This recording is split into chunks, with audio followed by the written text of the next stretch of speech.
I was once the happiest man alive. My wife Amanda, our 5-year-old daughter Lily, and our cozy Seattle home were everything I could have asked for. We had the perfect family, or so I thought, until that terrible night when Amanda woke up screaming from a nightmare. She pointed at me with pure terror in her eyes and made an accusation no father should ever hear. In that moment, my world collapsed around me, but little did she know that our home security system would become my unexpected salvation. Let me know where you are watching from, and hit that subscribe button if you want to hear how technology saved my life when no one else believed me. Life before that nightmare was pretty close to perfect. I work as a software engineer for a tech company based in Seattle, which allows me to work remotely 3 days a week. This flexible schedule meant I could be an active parent in raising our daughter Lily. I met Amanda at my college friend Jake's wedding 6 years ago. She caught my eye immediately with her confident smile and infectious laugh. We talked all night at the reception, exchanged numbers, and within 3 months, we were inseparable. Amanda works as a therapist, specializing in trauma recovery. The irony of what would happen later still strikes me sometimes. We got married after dating for 1.5 years, and soon after we learned Amanda was pregnant with Lily. The day Lily was born was the happiest moment of my life. Holding that tiny bundle with her bright blue eyes looking up at me, I promised her I would always protect her and be the best father possible. We saved up and bought a nice 4-bedroom house in a family-friendly neighborhood. Being somewhat security conscious and a tech guy by nature, I installed a comprehensive camera system myself. We had cameras at all entry points outside, plus one in the living room, kitchen, and hallways. I specifically avoided putting cameras in bedrooms or bathrooms for privacy reasons, though that decision would later complicate things. Our routine was comfortable and predictable in the best way. Amanda worked at her practice 3 days a week, and I stayed home with Lily those days, balancing conference calls with daddy-daughter tea parties. The other 2 work days, Lily went to a preschool program she loved, and on weekends we did everything as a family, from hiking local trails to visiting science museums. One thing I should mention about Amanda is that she has always had extremely vivid dreams.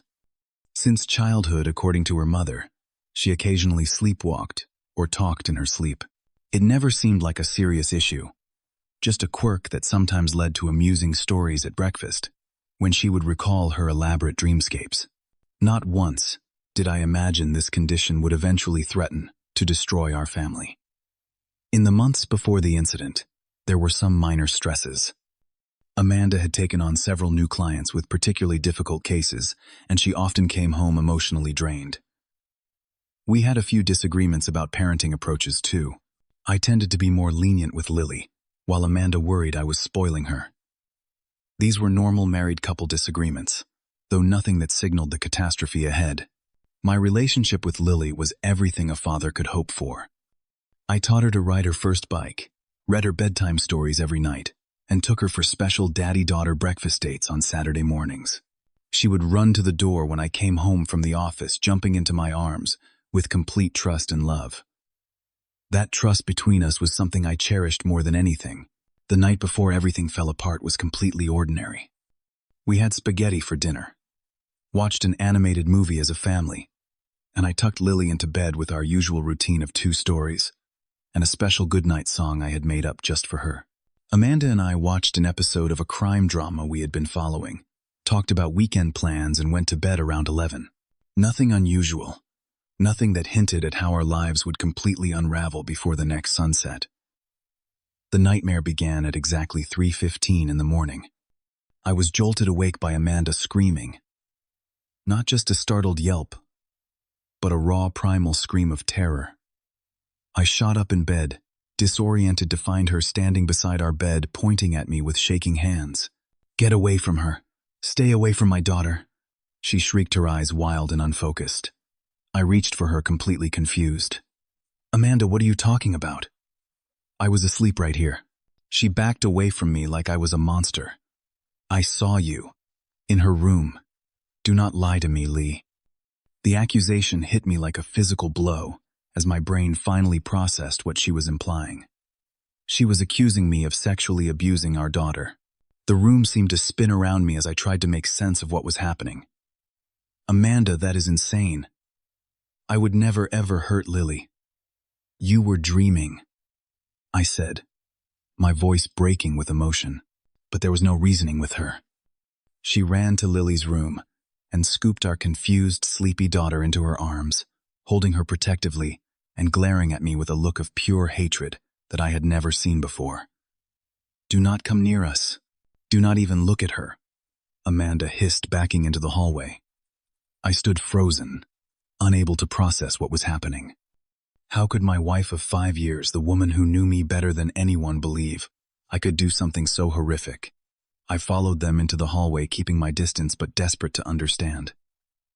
Amanda, please. This is crazy. I was asleep beside you all night. You had a nightmare, I pleaded. It was not a dream, Lee. I woke up and you were not in bed. I went to check on Lily and I saw you touching her, she insisted, her voice breaking. I saw it with my own eyes.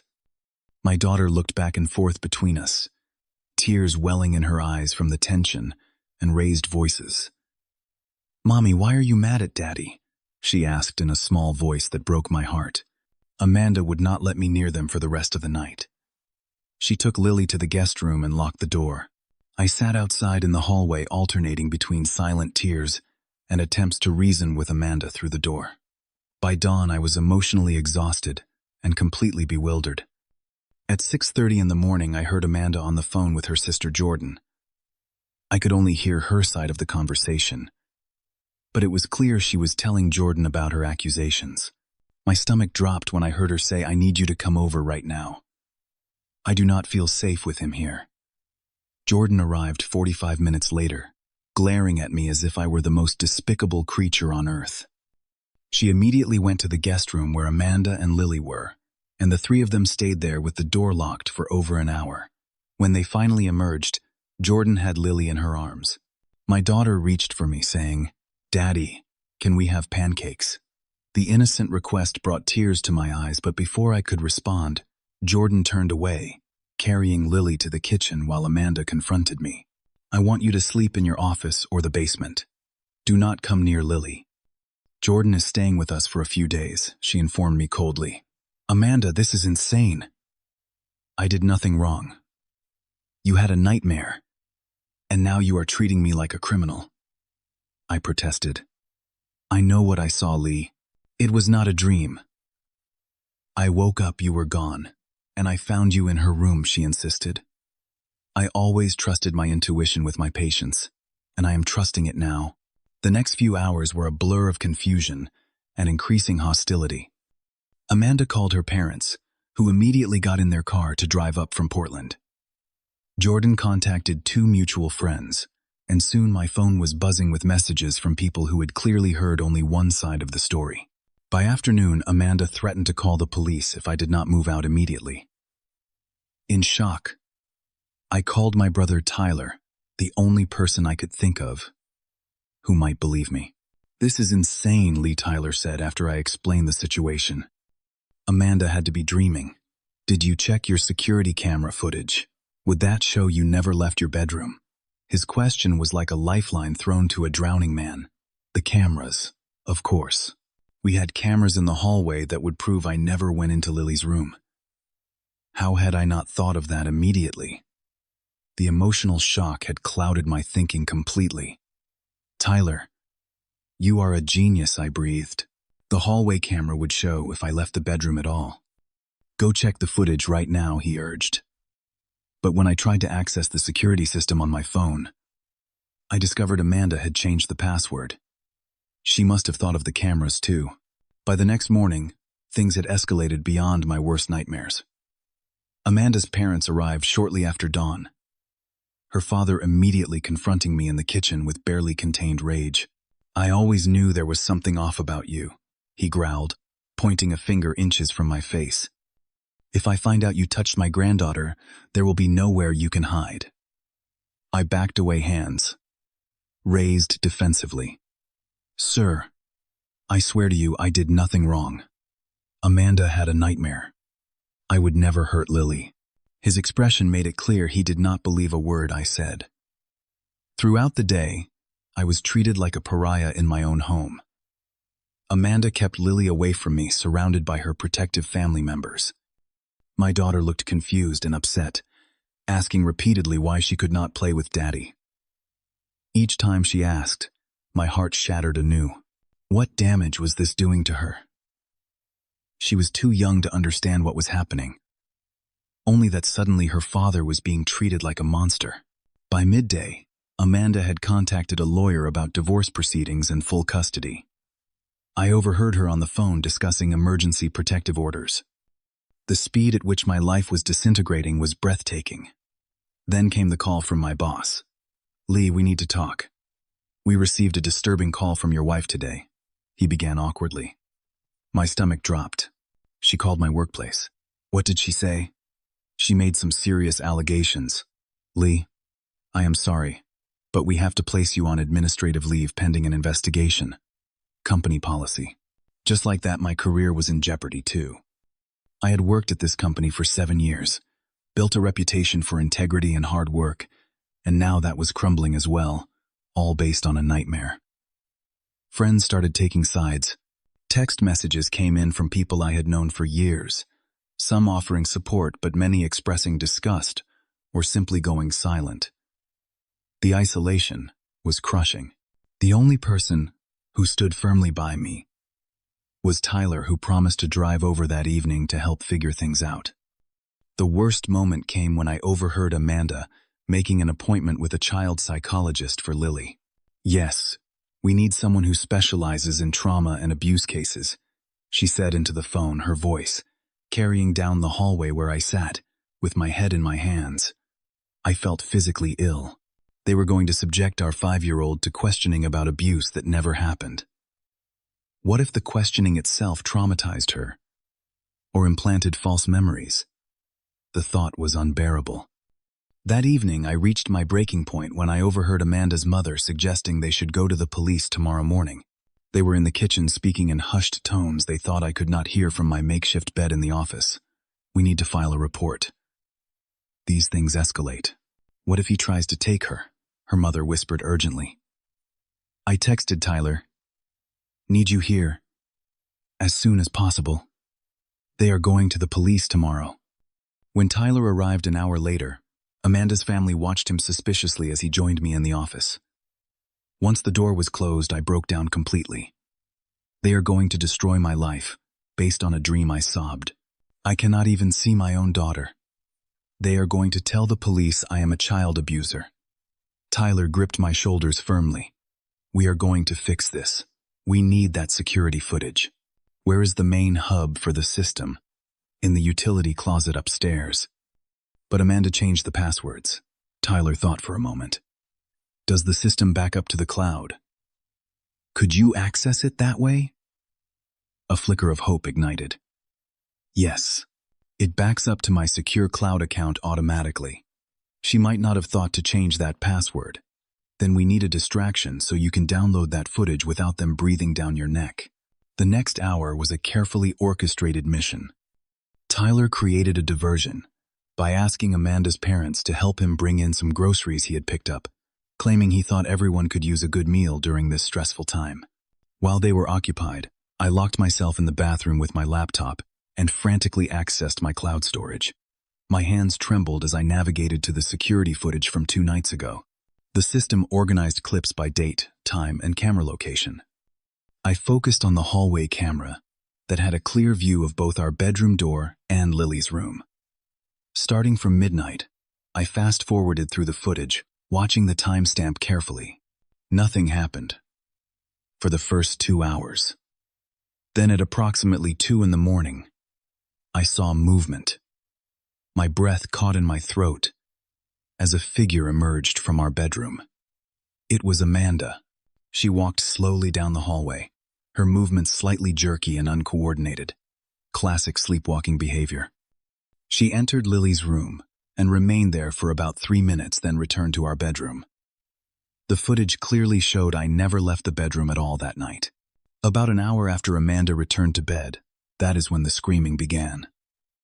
The camera caught her running out of our room in panic, me following seconds later, confused and disoriented. The entire incident was documented, proving conclusively that her memory of catching me was entirely false. I downloaded the relevant clips with shaking hands, tears of relief streaming down my face. Here was proof of my innocence, irrefutable evidence that I had been falsely accused. When I emerged from the bathroom, Tyler gave me a questioning look. I nodded subtly, and he exhaled in relief. "Amanda," I said, my voice steadier than it had been in days. "We need to talk. All of us. In the living room. Now." Something in my tone must have conveyed that I would not be denied. Because for the first time, since this nightmare began, she did not immediately reject my request. Her father stepped forward protectively, but Amanda raised a hand to stop him. "What is it, Lee?" she asked coldly. "I have proof that you dreamed the whole thing. The security cameras captured everything." Her expression flickered with uncertainty for the first time. "What are you talking about?" "The hallway camera shows that I never left our bedroom that night. It also shows that you did. You were sleepwalking, Amanda." The family gathering in the living room was tense. I connected my laptop to the television, while Amanda and her family watched suspiciously. Lily was napping, thankfully spared from this confrontation. "Before I show you this footage, I want to say something." I began, looking each of them in the eye. "The past 2 days have been the worst of my life. Being accused of harming the person I love most in this world, being treated like a monster in my own home, having my character assassinated to friends, family, and even my workplace, all because of a dream." Amanda started to protest, but I held up a hand. "Please watch the footage first." I played the video clips in sequence. The room fell silent as they watched Amanda sleepwalking into Lily's room, then returning to our bedroom. The timestamp clearly showed this happened at 2 a.m. Then I showed the footage from 3:15 a.m., when the shouting began, proving I had been in bed until Amanda's screams woke me. The color drained from Amanda's face as she watched. Her mother gasped audibly. Her father's hostile stance gradually softened into confusion. "That is not possible," Amanda whispered. "I remember waking up and finding the bed empty. I remember walking to her room and seeing you there. What you remember is a false memory created by a very vivid dream." I explained gently, my anger temporarily overshadowed by concern. "You have always had intense dreams, Amanda. This time your dream mixed with reality because you actually did go to Lily's room that night. But it was you, not me." Later that day, during an emergency session with Lily's new child psychologist, the doctor confirmed there were no signs whatsoever that Lily had experienced any abuse or trauma. The therapist, after being shown the video evidence and hearing both sides, suggested that Amanda might be suffering from a sleep disorder that could cause vivid hallucinations. Despite the clear evidence of my innocence, Amanda's sister Jordan still expressed doubts. "Video can be tampered with," she said, accusingly. "The footage is time-stamped and secured in cloud storage," Tyler countered angrily. And the child psychologist found nothing wrong. "What more do you want?" The damage, however, had been done. Standing in our living room, surrounded by people who had been ready to destroy my life based on a dream, I felt a cold clarity descend over me. "I want an apology," I said quietly, "from all of you. And I want you to understand what you have done here. How quickly you were ready to believe the worst about me without a shred of evidence." Amanda was crying now, the reality of her mistake finally sinking in. "Lee, I am so sorry. I was so sure. The dream felt so real. Sorry does not undo telling my boss I am a child abuser," I replied. "Sorry does not erase telling our friends I am a monster. Sorry does not heal the confusion Lily is feeling right now." That night, despite being completely vindicated, I packed a bag and went to stay with Tyler. I needed space to process the trauma of the past few days, and to decide what, if anything, could be salvaged from the wreckage of my marriage. In the months that followed, our lives changed dramatically. Amanda was diagnosed with a rare sleep disorder that can cause hypnagogic hallucinations, essentially waking dreams that feel indistinguishable from reality. She began treatment with a sleep specialist and therapy to address the guilt and shame she felt over her false accusations. My return to normal life was slow and painful. My company reinstated me after reviewing the evidence, but I could feel the sideways glances from colleagues who had heard rumors. Some friendships were permanently damaged people who had rushed to judgment and could not face me afterward. Rebuilding my relationship with Lily was my highest priority. Initially, I had supervised visits, a precaution suggested by her therapist, not because anyone still believed the accusations, but to help Lily adjust to the new tension between her parents. Those first few visits broke my heart. She seemed confused about why Daddy did not live at home anymore, asking innocent questions I struggled to answer in age-appropriate ways. Amanda and I began family therapy, which revealed deeper trust issues in our marriage that predated this incident. The therapist helped us understand how those underlying issues contributed to Amanda's immediate belief in her dream, rather than considering other explanations. "I think part of me was afraid you would leave us someday," Amanda admitted during one session. "There was always this irrational fear that I was not enough, that our family was too good to be true. When I had that dream, it tapped into that fear and made it seem real." Her remorse was genuine, and she worked hard to make amends, writing letters to everyone she had contacted to clearly state that her accusations were false. She took full responsibility, explaining her sleep disorder without using it as an excuse. Despite these efforts, I struggled with lingering trauma. I had nightmares about losing Lily forever. I developed anxiety about being alone with any child, worried that someone might misinterpret innocent interactions. My self-image as a father, once the core of my identity, had been shaken to its foundations. The decision about whether to forgive Amanda enough to rebuild our marriage was agonizing. I joined a support group for falsely accused parents, which helped me process my feelings and understand I was not alone in this experience. The stories others shared were heartbreaking, many without the vindication I had found through our security system. Amanda's family tried to reconcile with me, her father offering a gruff but sincere apology, her mother crying as she begged forgiveness for doubting me. Jordan, Amanda's sister, took longer to come around, but eventually acknowledged she had reacted based on emotion rather than facts. Through all this, Tyler remained my rock. My brother opened his home to me without hesitation and stood by me when others wavered. Our bond grew stronger through this ordeal, and I realized how fortunate I was to have at least one person who never doubted me for a second. The conversations with Amanda about trust were painful but necessary. How can I ever feel secure knowing that a dream could make you think I am capable of the worst thing imaginable? I asked her during one particularly intense therapy session. "I cannot promise I will never have another episode," she admitted. "What I can promise is that I will never again act on anything I think I see or experience without verifying it first. I have learned the hardest possible way that my perceptions can be wrong. As part of my own healing and self-protection, I consulted with an attorney about my rights and documentation I should maintain going forward. It felt cold and calculating, preparing for the possibility of future false allegations. But the experience had taught me how vulnerable I was as a father. 3 months after the incident, Amanda and I agreed to a trial separation. We maintained a careful co-parenting arrangement, with Lily spending 3 days with each of us and alternating weekends. We communicated through a parenting app that documented all our interactions, another layer of protection I insisted upon. Watching Lily adapt to our new family structure was both painful and inspiring. Children are remarkably resilient, and with consistent love and honest age-appropriate explanations, she adjusted to the changes. She still had moments of sadness, asking when I was coming home, but she seemed to accept our new reality with greater ease than either Amanda or I. 6 months after that terrible night, I was living in my own apartment, about 15 minutes from our family home. I had regained my professional standing at work and even received a promotion.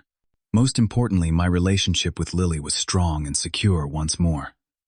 We had special daddy-daughter days full of trips to the park, baking cookies and building pillow forts. Amanda continued treatment for her sleep disorder, which was now well controlled with medication and lifestyle changes. We maintained a respectful relationship focused on Lily's well-being. though the deep wounds of trust remained only partially healed. Some friends and colleagues still harbored doubts despite the evidence. A painful reminder of how allegations alone, even when disproven, can permanently tarnish a reputation. This reality led me to become an advocate for those falsely accused based on dreams, false memories, or misunderstandings. I shared my story in support groups and helped others navigate the bewildering experience of having to prove their innocence. Through all of this, Lily remained my North Star. Her continued trust and love gave me the strength to move forward. Every time she ran to me with open arms, every spontaneous, "I love you, Daddy," healed another piece of my shattered heart. The experience taught me how quickly a life can be derailed by false accusations, but also about the power of truth to eventually prevail. I learned the critical importance of seeking evidence before rushing to judgment, a lesson I share with anyone who will listen. My appreciation for Tyler and the few true friends who stood by me deepened immeasurably. I learned who I could truly count on when everything was on the line. The path to forgiveness has been challenging. I do not think I will ever forget those days of being treated as guilty, without evidence, of seeing fear in the eyes of people who had known me for years. But I have found a way to forgive Amanda, understanding that her actions, while devastating, came from a medical condition she did not know she had.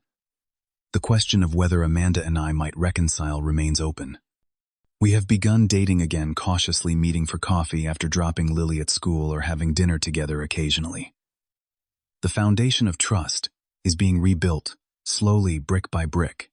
What I know for certain is that I will never again take for granted the fragility of reputation, the vital importance of evidence, and the courage it takes to stand firm in your truth when the world rushes to condemn you. Have you ever been in a situation where you were falsely accused of something you did not do? How did you handle it? Share your experiences in the comments below. Do not forget to like and subscribe to hear more true stories about overcoming life's unexpected challenges. Thank you for listening to my story. And remember, always seek truth before passing judgment. Your support means everything to those of us who have walked through fire and emerged scarred but stronger.